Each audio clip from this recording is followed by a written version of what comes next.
Election تو جب بھی کراؤ گے وہی آئیں گے. لاکھ آپ تیسری قوت بننے کی امید میں ایئر مارشل اصغر خان بوڑھے ہو گئے. قاضی حسین احمد صاحب تیسری قوت بننے کی فکر میں آئے تھے. کبھی وہ طاہر القادری صاحب تیسری قوت بننے کی فکر میں آئے تھے. جب تک یہاں جاگیردارانہ نظام ہے کون سی تیسری قوت آ سکتی ہے؟ مت ماری گئی ہے, عقلیں جو ہے بیچ کھائی ہے. کیا ہوا ہے؟ کبھی تو آخر ہوش آنا چاہیے. یہ وہی آئیں گے, ایک لغاری نہیں دوسرا لغاری, ایک مزاری نہیں دوسرا مزاری. یہ تو وہی آئیں گے, انہی کا کھیل ہے. ایک بہت بڑا تمندار سر جمال خان لغاری, اس کا پوتا آج ہے آپ کا صدر. ایک اور بہت بڑا تمندار, دونوں سر تھے, سر شاہ نواز بھٹو, اس کی پوتی وزیر اعظم. یہ تو ان کا جو ہے میوزیکل چیئرز کا گیم ہے. تم نے خامخواہ جا کر اپنے آپ کی اپنی عزت کا بھی ڈھیلا کرایا, اپنی جو ہے وہ اوقات ضائع کیے ہیں. اس کی بجائے کرنا کیا ہے؟ نہیں انل منکر, بدی سے روکو. جب تک طاقت نہیں ہے کافی طاقت فراہم کرتے رہو, جمع کرو. اعدوا لهم ما استطعتم. اپنی نفری بڑھاؤ, تربیت بڑھاؤ, ایثار اور قربانی کا مادہ بڑھاؤ, نظم کی پابندی کا جذبہ بڑھاؤ. بڑھاتے رہو بڑھاتے رہو. با نشہ درویشی در ساز و دما دمدن چوں پختہ شوی خدرا بر سلطنت جم زن. جب طاقت کافی ہو جائے اب میدان میں آؤ, للکارو. کہو اب نہیں چلنے دیں گے اس حرام کام کو, نہیں چلنے دیں گے اس ملک میں سود کو, نہیں چلنے دیں گے اس ملک میں جاگیرداری کو, نہیں چلنے دیں گے یہاں بے حیائی اور فحاشی کو. گھیراؤ کریں گے, پکیٹنگ کریں گے, کسی کی جان اور مال کو نقصان نہیں پہنچائیں گے. اداروں کا گھیراؤ ہوگا, ان تمام چیزوں کی برائیوں کا استحصال ہوگا. پھر گولیاں چلے سینوں پر کھائیں گے. اللہ وہ دن لائے اور ہمیں اس کے لیے اہل بنائے. شہادت مطلوب و مقصود مومن, نہ مال غنیمت نہ کسوت کشائی. اس کے سوا کوئی راستہ نہیں ہے. اس کے بغیر جو بھی خواب دیکھتا ہے جنت الحمقاء میں رہتا ہے, یا اپنے آپ کو دھوکہ دے رہا ہے, یا دوسروں کو دھوکہ دے رہا ہے, اور کوئی امکان نہیں ہے. ایک ہی راستہ ہے.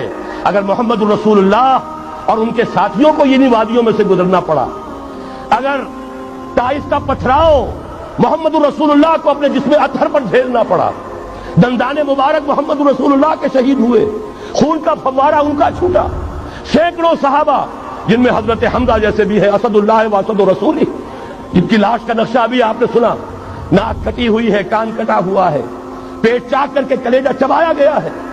حضور کو جو صدمہ ہوا ہے, مدینے جب واپس گئے ہیں انصار کے گھروں سے عورتوں کے بین کرنے کی آوازیں آئیں. اس وقت تک حرمت نہیں ہوئی تھی, اور عربوں کا رواج تھا جیسے ہمارے ہاں دیہات میں جس طرح خواتین نوحے کرتی ہیں, بین کرتی ہیں, اس وقت تک وہاں ان کے ہاں بھی رواج تھا. تو وہاں ہو رہا تھا. 70 صحابہ شہید ہوئے تھے.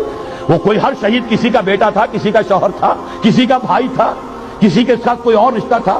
پورا مدینہ جو ہے ماتم کدا بنا ہوا تھا. اس وقت حضور کی زبان سے بھی الفاظ نکل گئے, اما حمزہ تو فلا بواکی لہو, ہائے حمزہ کے لیے تو کوئی رونے والیاں بھی نہیں.